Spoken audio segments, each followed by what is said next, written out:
Бували моменти, коли розум не замовкає навіть у тиші. Коли думки кружляють, наче вітер у штормі, одне занепокоєння змінює інше, і неможливо знайти спокій? Стоїки називали це розумом, що не підкорився керманичу. Та навіть у найсильнішу бурю можна знайти острів тиші, якщо знати, куди дивитись. Ця серія не про магічне очищення свідомості. Це про повернення собі влади над розумом, про вміння зупиняти потік зайвих думок і спрямовувати їх туди, де є сенс. Бо той, хто керує своїми думками, керує всім своїм життям. У цьому відео 12 уроків, які допоможуть приборкати надмірне обдумування. Не теоретично, а практично. Як зупиняти думковий шум, відновлювати ясність і повертати владу над собою. Бо той, хто володіє собою, більше не живе в полоні хаосу. Перед тим, як почнемо, зроби маленьку, але важливу дію – постав вподобайку. І підпишись на канал, якщо ще не підписаний. Це проста підтримка, але саме вона допомагає цьому каналу рости і створювати для тебе більше змісту, який справді має вагу. Дякую за це. Тепер почнемо. Урок 1. Управляй увагою, а не думками. Боротись із думками – все одно, що намагатися зупинити вітер руками. Що більше ти опираєшся, то сильніше він дме. Стоїк не воює з розумом. Він керує тим, куди спрямовує свою увагу. Те, на що дивишся, росте. Те, що ігноруєш, слабшає. І саме в цьому законі прихована твоя внутрішня влада. Уяви, що твоя свідомість – це ліхтар. Світло не знищує темряву, воно просто висвітлює те, що обираєш бачити. Якщо спрямовуєш його на страх, тривогу, образи, вони розростаються, поки не заповнять усе поле зору. Але варто лише повернути ліхтар, і темрява залишається позаду. Більшість людей намагаються вигнати думки, ніби це непрохані гості. Але думки не йдуть, коли їх виганяють. Вони зникають, коли ти перестаєш їх годувати увагою. Стоїчна практика проста. Щоразу, коли розум захоплює хвиля «а що, якщо?», зупинись і направ увагу туди, де твоя дія. Ти не можеш контролювати усе, що з'являється у свідомості, але ти можеш обрати, що з цього стане центром твоєї реальності. Твоя увага – це твоя воля у дії, казав Епіктет. Коли ти керуєш увагою, ти керуєш енергією, а енергія – це життя. Витікає увага, витікає сила, ясність, спокій. Практика проста. Протягом дня кілька разів запитай себе, де зараз моя увага? Не що я думаю, а саме куди вона дивиться. Якщо вона застрягла у минулому, поверни її в тепер. Якщо блукає в страхах, спрямуй надію. Якщо шукає виправдання, направ у сторону рішення. Стоїки вважали увагу найвищою формою дисципліни. Бо людина, яка вміє нею керувати, не потребує контролю над світом, світ уже не має влади над нею. Тож перший крок – не борись із думками. Борись за увагу. Там, де вона, там і ти. Урок 2. Заземлюйся дією. Надмірне мислення живе у голові, а спокій – у тілі. Стоїки добре розуміли, коли розум перегрівається, потрібно не ще більше думати, а повернутися в реальність. У тіло, дихання, рух. Тривога росте там, де немає дії. Коли ти постійно щось аналізуєш, але нічого не робиш, твій мозок перетворює думки на нескінченні кола. Дія – це те, що розриває цикл. Уяви, що в тебе в голові 1000 вкладок. Кожна незакінчена справа, невирішене питання, треба потім. Мозок намагається тримати все це відкритим, і саме тому не може вимкнутись. Закрий хоча б одну вкладку, і почнеться тиша. Стоїки вчили не чекати ідеального моменту, а діяти там, де стоїш. Бо дія – це найкраща форма медитації. Коли ти щось робиш руками, свідомість повертається в теперішнє. Навіть проста дія – прибирання, прогулянка, фізичне навантаження – висмикує розум із болота надмірних роздумів. Марк Аврелій писав: «Зроби те, що перед тобою, роби це правильно, і все». Це не просто фраза. Це стратегія виживання у світі, де кожен другий живе у власній голові. Коли ти дієш, ти перетворюєш енергію думок на енергію життя. Тож якщо мозок зависає у повторюваних сценаріях, не шукай нових аргументів. Роби рух. Помий чашку. Вийди на холод. Зроби 10 відтискань. Не тому, що це вирішить проблему, а тому, що поверне тебе в тепер. Дія – це якір, що тримає тебе в реальності. Вона не дає розуму тонути в надуманих страхах. І з кожним маленьким рухом ти наче кажеш світу «Я не думаю, я живу». Твої руки – це розширення розуму. І коли вони починають працювати, хаос стихає. Тож, замість того, щоб переконувати себе, заспокоїтись, просто зроби щось. Світ слухає не слова, а дії. Урок 3. Перетвори роздуми на створення. Неможливо просто перестати думати. Розум – не кнопка, яку можна вимкнути, але можна змінити напрям потоку. Якщо не можеш спинити воду, побудуй русло. Надмірні роздуми – це енергія без напрямку. Її можна або втрачати, або використовувати. Більшість людей дозволяють їй текти в холосту, вони пережовують ті самі проблеми, ніби шукають смак там, де його вже немає. Але в цій самій енергії – потенціал. Якщо її перенаправити, вона стає джерелом сили. Твої думки не вороги, вони паливо, якщо навчишся їх спрямовувати. Коли розум крутить щось знову і знову, зупинись і спитай, що я можу створити з цього? Не як позбутися думки, а як використати її. Роздратування перетвори в дію, тривогу – у план, страх – у підготовку. Творчість – це не завжди мистецтво. Це вміння перетворювати надлишок енергії в структуру. Писати, будувати, прибирати, готувати, планувати – усе це створення. І саме воно перетворює хаос у порядок. Подумай, скільки годин свого життя ти витрачаєш на думки, які не ведуть до дії. Якби кожна хвилина цих роздумів стала хоч маленьким кроком, ти б уже змінив половину свого життя. Спробуй просту вправу. Щоразу, коли помічаєш повторювану думку, запиши її, розклади на факти і зроби з цього рішення. Не аналізуй безкінечно, дай розуму роботу. Він створений не для жування, а для конструювання. Коли ти використовуєш енергію думок для створення, вони перестають тиснути, бо свідомість не може одночасно творити і боятись. Вона або будує, або руйнує. Це правило працює завжди. Там, де є напрям, немає хаосу. Думки – це вода. Вони течуть туди, куди ти вирив канал. Тож перестань гасити пожежу в голові. Побудуй з неї вогнище, яке освітить шлях. Урок 4. Прийми непостійність. І відпусти. Все, що приходить у розум, зникає. Думки, як хвилі.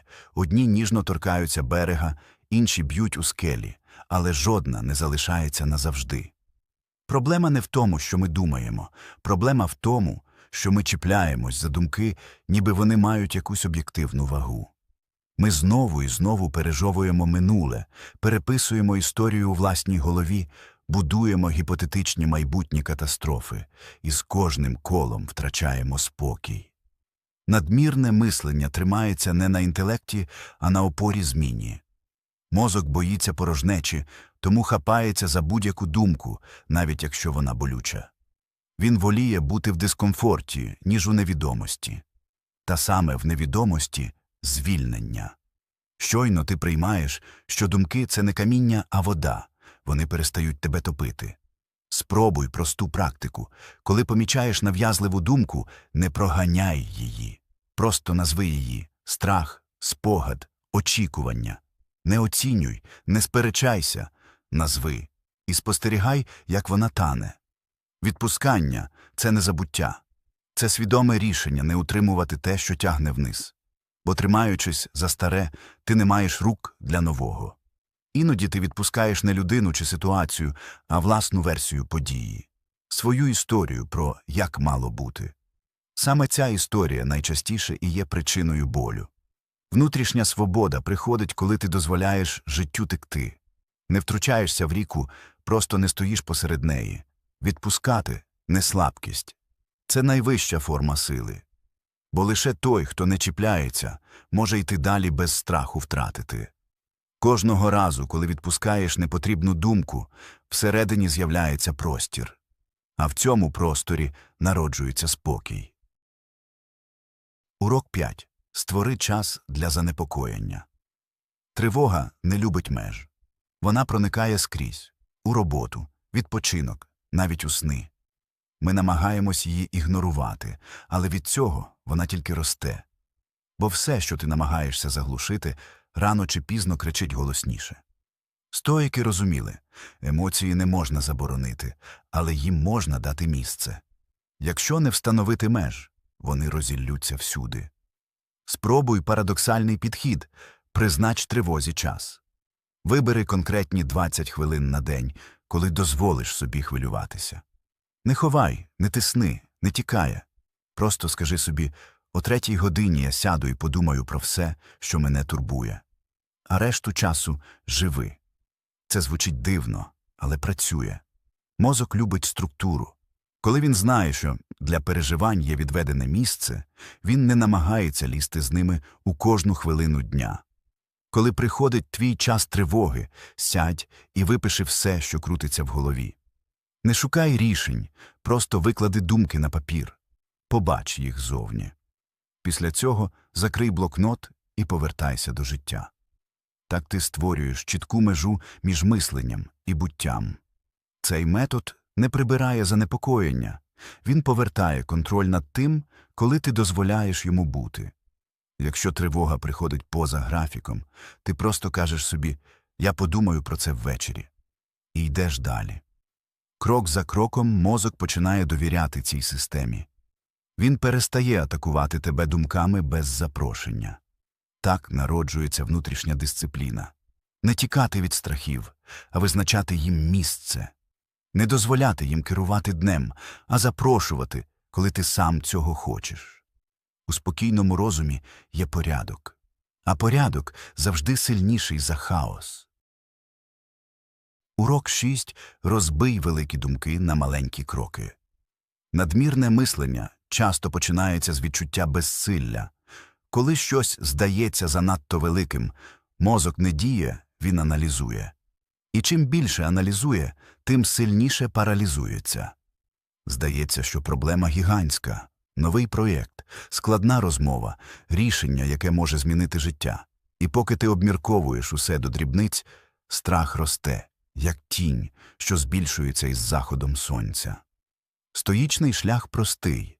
Розбий гіганта на частини. Жодна гора не здається високою, якщо бачиш лише наступний крок. Мозок не витримує абстрактної невизначеності, але чудово справляється з конкретикою. Замість «мені треба вирішити все це» запитай, що можу зробити сьогодні. Не завтра. Не колись. Сьогодні маленький, керований крок. Якщо перед тобою завдання, яке лякає, випиши його частинами. Не думай, як зробити все, думай, що зробити перше. Іноді це дрібниці – відправити один лист, зробити один дзвінок, впорядкувати документи, прочитати 3 сторінки замість 100. Коли ти розбиваєш думку на дію, вона втрачає владу над тобою. Розум перестає крутити кола, бо отримує команду «робимо». Маленький крок – це сигнал для психіки. «Я можу». І кожен наступний крок підтверджує цю правду. Поступово тривога тане, бо замість фантазій з'являється рух. Великі зміни ніколи не приходять від великих ривків. Вони народжуються з дрібних, постійних дій, які з часом формують нову траєкторію мислення. Тож, коли наступного разу здається, що проблема величезна, не намагайся охопити все одразу. Розділи її на частини і роби одну, а потім ще одну. Так навіть хаос стає зрозумілим, а думки – слухняними. Урок 7. Переключи увагу на вдячність. Мозок має дивну властивість – шукати загрозу навіть там, де її немає. Це залишок старого інстинкту виживання. Раніше він рятував життя, сьогодні краде спокій. Ми прокидаємось не з думкою, що в мене є, а з думкою, що може піти не так.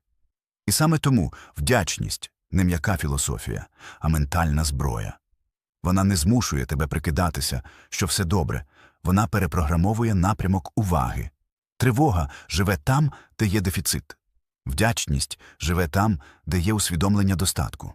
Коли ти помічаєш, що знову провалюєшся у негатив, не змушуй себе думати позитивно. Це марно. Просто переведи фокус. Що в мене вже є, про що я забув. Не шукай великих речей. Почни з простого. Тепле тіло, їжа, дах, тиша, близька людина, можливість бачити, рухатись, думати. Мозок не може одночасно жалітись і бути вдячним. Йому доводиться вибирати. Вдячність – це м'яз. Якщо тренувати його щодня, він змінює форму мислення. Достатньо 3 пунктів на день. Вранці або ввечері просто подумай чи запиши, за що вдячний саме зараз. Не формально, а відчутно. Коли ти робиш це регулярно, увага починає автоматично фіксуватись не на браку, а на тому, що працює. І світ поступово вирівнюється. Ти перестаєш бігти за уявним «ще», бо бачиш, що багато чого вже є. Це не самозаспокоєння, це очищення від ілюзії нестачі. Життя не стає простішим, але ти перестаєш воювати з ним за кожну дрібницю. Вдячність не вирішує проблем, вона змінює тебе настільки, що проблеми перестають керувати твоїм станом.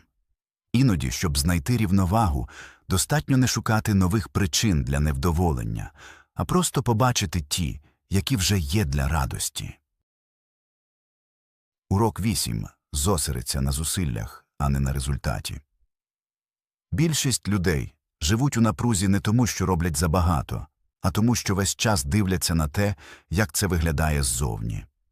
Кожна дія стає змаганням, кожен крок – оцінкою. Результат починає з'їдати сам процес. Ми постійно міряємо, чи достатньо швидко я рухаюсь, чи достатньо заробляю, чи достатньо подобаюсь, чи бачать інші, що я стараюсь. І в цій нескінченній гонитві за достатньо втрачається головне – сама присутність у дії. Стоїчний підхід інший – роби все, що можеш, але не чіпляйся за те, чого не контролюєш. Зусилля – твоє, результат – уже не твій. Коли розум застряє в очікуваннях, він починає створювати напругу, сумніви, страх помилки.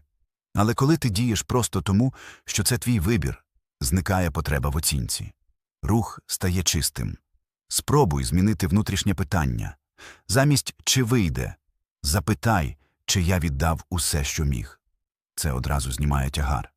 Бо результат не завжди залежить від тебе, але якість твоїх зусиль – завжди. Коли ти концентруєшся на процесі, з'являється дивний спокій. Ти перестаєш гнатися за фіналом і починаєш бачити цінність у самому русі. Розум перестає жити в майбутньому і повертається в теперішнє. Це не означає байдужість. Це означає, що ти вчишся діяти без прив'язки до результату. Якщо вийде – добре. Якщо ні – це досвід. Жодна поразка не страшна, коли ти діяв чесно і з наміром. Така установка не робить тебе пасивним, навпаки, звільняє. Бо ти більше не витрачаєш енергію на контроль того, що ніколи не було під твоєю владою. Замість тривоги з'являється впевненість. Не тому, що все буде добре, а тому, що ти дієш правильно, незалежно від обставин. Твоя робота – діяти, а решта – відпустити. Урок 9. Практикуй добровільний дискомфорт. Комфорт – найм'якіша форма залежності. Він непомітно розслабляє волю, зменшує терпіння і робить нас крихкими перед труднощами. Стоїки розуміли це тисячі років тому. Тому вони свідомо тренували здатність обходитися без зручностей, не заради страждання, а заради свободи. Коли ти живеш у постійному комфорті, навіть дрібні незручності здаються катастрофами. Ти злишся через холод, затримку, чергу, немов світ повинен завжди пристосовуватись до тебе. Але життя не підписувало з тобою такої угоди. Щоб не стати рабом комфорту, його потрібно час від часу відключати вручну. Не геройствуй, Достатньо дрібниць.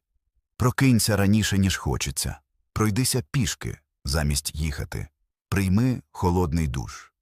Відмовся на день від телефона. Ці маленькі порушення рутини роблять щось дивовижне. Вони повертають тобі відчуття контролю. Бо вміння вибрати дискомфорт і є найчистіша форма волі. Добровільна складність розширює межі терпіння. Коли ти звикаєш свідомо входити в дискомфорт, неприємності більше не здаються трагедією. Ти вже там був і вижив. Ти знаєш, що можеш. Це створює внутрішній резерв, запас витривалості. І коли життя кидає справжній виклик, всередині вже є місце, готове його прийняти. Дискомфорт не знищує спокій, він його загартовує. Він нагадує, що твоя сила не в умовах, а в рішенні, яке ти приймаєш щодня. Ти можеш бути спокійним не тому, що світ ідеальний, а тому, що знаєш, у будь-яких умовах залишишся собою. Добровільний дискомфорт – це не про біль. Це про те, щоб кожного дня нагадувати собі, що ти сильніший за обставини. Урок 10. Зміцнюй ментальні межі. Спокій не з'являється сам, його потрібно охороняти. Бо навіть якщо ти навчився керувати думками, світ щодня буде намагатися зламати цю рівновагу чужими емоціями, новинами, вимогами, тиском. Стоїчна твердість починається там, де ти перестаєш дозволяти всьому навколо входити в тебе без дозволу. Ментальні межі – це не холодність. Це форма гігієни. Так само, як ти не пускаєш бруд у дім, не можна пускати в голову все, що пропонує світ. Ти не зобов'язаний слухати кожну історію, відповідати на кожен меседж, переживати за кожну думку, яку хтось викинув у простір. Усе це – інформаційне сміття, і якщо не виставити межі, воно швидко перетворює внутрішній світ на звалище. Почни з простого. Якщо після розмови, новини чи зустрічі ти відчуваєш виснаження, це знак, що межа була порушена. Не шукай, хто винен. Просто зафіксуй. Це не моє поле. Тут я не граю. Не кожен конфлікт потребує твоєї участі.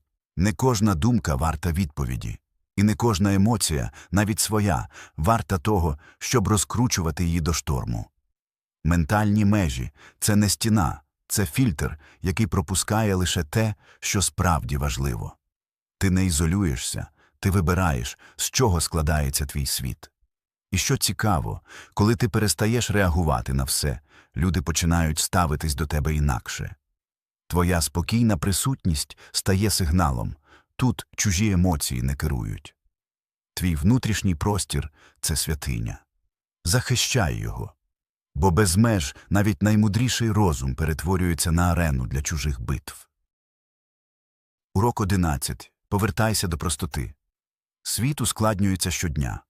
Ми купуємо зайве, думаємо зайве, говоримо зайве і дивуємось, чому втрачаємо спокій. Але тиша не живе в шумі. Її потрібно створювати через спрощення. Стоїцизм завжди був про ясність, не про багатослівність, а про сутність. Про здатність бачити головне, коли інші тонули в другорядному. Уміння спрощувати – це не примітивність, а вищий рівень мудрості. Бо лише той, хто знає, що справді важливо, може відпустити все інше без жалю. Почни із середовища. Прибери речі, які нічого не додають. Звільни простір навколо. І помітиш, як у голові стає більше повітря. Потім подивись на свої інформаційні звички. Скільки шуму ти впускаєш щодня? Кожна стрічка, кожен чужий успіх, кожна новина про те, що горить десь далеко – це ще один гачок, який тягне твою увагу. А увага – найцінніший ресурс. Поверни собі її через простоту. Читай менше, але глибше. Слухай менше, але уважніше. Говори рідше, але по суті. Коли життя стає простішим, емоції перестають бути хаотичними, бо хаос не живе там, де є порядок. Простота очищує, вона прибирає надлишок і показує те, що завжди було поруч – тишу, ясність, напрям. Зайве не робить нас щасливішими, воно лише створює ілюзію наповненості, а справжня сила – у порожнечі, яка не лякає, а дихає. Повертаючись до простоти, ти повертаєш собі саму суть життя – бачити, відчувати, діяти без зайвого шуму. Без постійного треба більше, бо достатньо – це теж сила. І що глибше ти спрощуєш, то ближче стаєш до себе.